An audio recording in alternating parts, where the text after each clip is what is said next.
প্রতিবেশী দেশগুলো তো কবেই শত্রু হয়ে গেছে।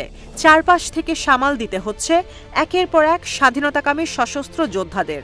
এখন মধ্যপ্রাচ্যের সব দেশ একে একে মুখ ফিরিয়ে নিচ্ছে নেতানিয়াহু থেকে।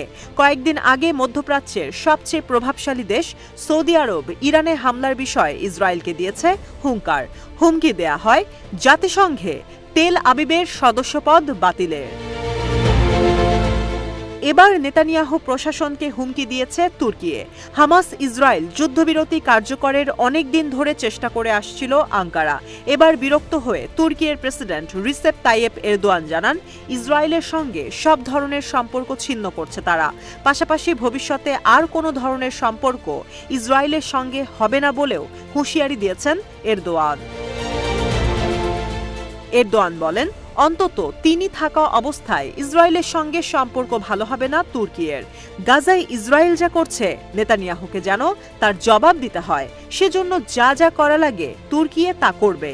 গেল মে মাসে তেল আবিবে বাণিজ্যিক নিষেধাজ্ঞা দিলেও কূটনৈতিক সম্পর্ক বজায় রেখেছিল দেশটি। চলতি বছরের শুরুতে ইসরায়েলের বিরুদ্ধে আন্তর্জাতিক ন্যায় বিচার আদালতে গণহত্যার মামলা করে তুর্কি।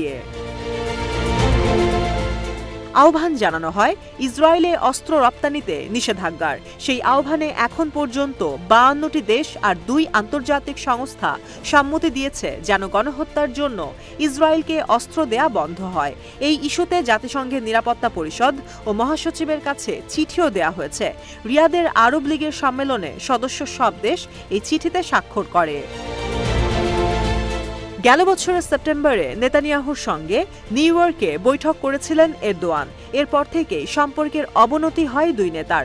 অক্টোবরে গাজায় গণহত্যা শুরুর পর থেকে ইসরায়েলের বিরুদ্ধে ব্যাপক সমালোচনা করে আঙ্কারা। এরদোয়ান এই যুদ্ধবন্ধে কোনো পদক্ষেপ নেননি, এমন অভিযোগও ওঠে।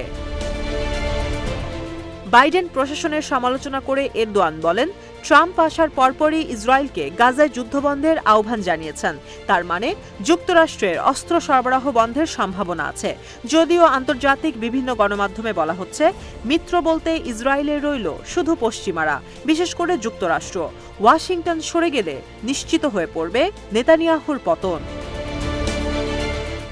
এত কিছুর পরও গাজায় নিজেদের অবকাঠামো তৈরি করছে ইসরায়েলি প্রতিরক্ষা বাহিনী।